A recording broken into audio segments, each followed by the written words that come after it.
evening and welcome to PBS World. Of all the troubles facing the young Prayut government, none seem to be as taxing and menacing as the one many believe to be self-inflicted. For the first time in Thai political history, a whole cabinet is accused of lacking legitimacy for a simple reason that the oath of office it takes is incomplete. And of course, in the crosshair is Prime Minister Prayut, who has yet to explain what went wrong. The whole thing started off as something that might initially sound inconsequential to many. Just as Prime Minister Prayut was about to deliver his government's policy statement to the Parliament on July the 25th, Prayut Sangkonakul, Secretary General of the Future Forward Party, questioned the constitutionality of the Prayut government. Prayut claimed that the oath taken by Prayut and his cabinet during the swearing-in ceremony before His Majesty the King on July the 16th was not complete. He insisted that they omitted a key sentence in the oath required by the Constitution. Prayut's objection was quickly dismissed on that day, apparently as just another opposition MP's effort to score political points. But over time, it has snowballed into the biggest challenge facing the already politically shaky Prayut coalition. For weeks now, Prayut has been bombarded with questions as to whether his government has the legitimacy to run the country. Besides opposition parties, the media and academics have also piled pressure on Prime Minister Prayut for an answer on how he will resolve the controversy which by now has become a major drag on his coalition. Was it an honest mistake, or was it something else? And what is he going to do about it? Prayut has been both vague and evasive when confronted by these questions. According to Section 161 of the Constitution, cabinet members must take an oath of office before His Majesty the King. Prayut and his cabinet did just that, except for this key sentence which comes at the end, as well as to uphold and oblige by the Constitution of the Kingdom of Thailand in every aspect. Opposition politicians with a more sinister mind have even gone to the extent of hinting that Prayut intentionally omitted the key sentence so that he would not be obliged to adhere to the Constitution. After all, wasn't it Prayut who tore apart the Constitution when he staged the military coup d'etat back in 2014?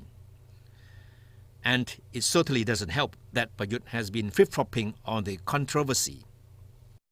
In what was initially interpreted as a sign that he was ready to make amends over the issue, Prayut on August the 7th publicly apologized to his cabinet for the controversy, and he vowed to take sole responsibility for what happened. His remark fueled speculation in the media that he might even decide to step down to show his responsibility. But the next day, government spokeswoman Narumon Pinjosinwat explained that the Prime Minister's remark was not related specifically to the oath-taking. She insisted that Prayut was talking about problems facing the government in general. Of course, the opposition has made it clear that it would not allow Prayut to rest in peace over the issue. But at the same time, Prayut has also refused to be nailed down by his political opponents. Opposition MPs have tried without success for 2 consecutive weeks to have Prayut appear before a House session to answer their query on the controversy.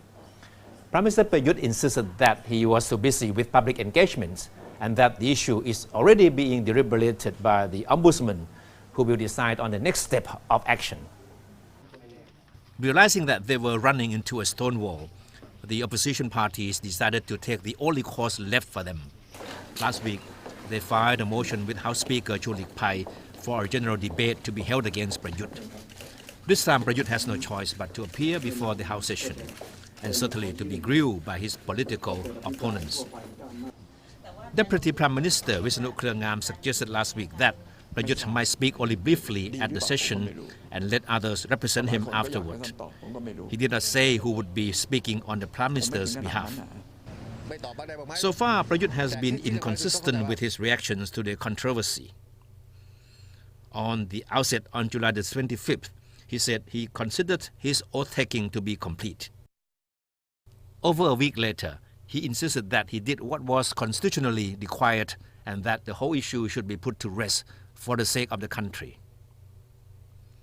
And on August the 7th, Prayut said he would take responsibility for what happened. A few days later, he told the media to stop reporting on what he described as nonsense. And when asked by reporters about the upcoming House debate, this is what he had to say. "I'm not afraid. I'm afraid of nothing." The House session, which House Speaker Chua Lik Pai has scheduled for the end of the month, is likely to be a political exercise, as Prayut will not be subject to a vote. But it will certainly be another test of Prayut's temperament. And it shouldn't be a surprise if the session turns out to be another censure of the Prime Minister.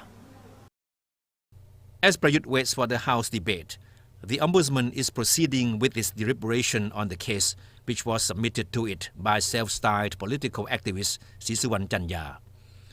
There is a strong likelihood that the matter will eventually be settled in the Constitutional Court. What is the worst-case scenario for Prayut? In the opinion of several legal experts and political analysts, if the oath-taking is found to be incomplete, everything would have to go back to square one. That means Prayut would have to form a new cabinet, take a new oath of office, and this time making sure that it is going to be a complete one.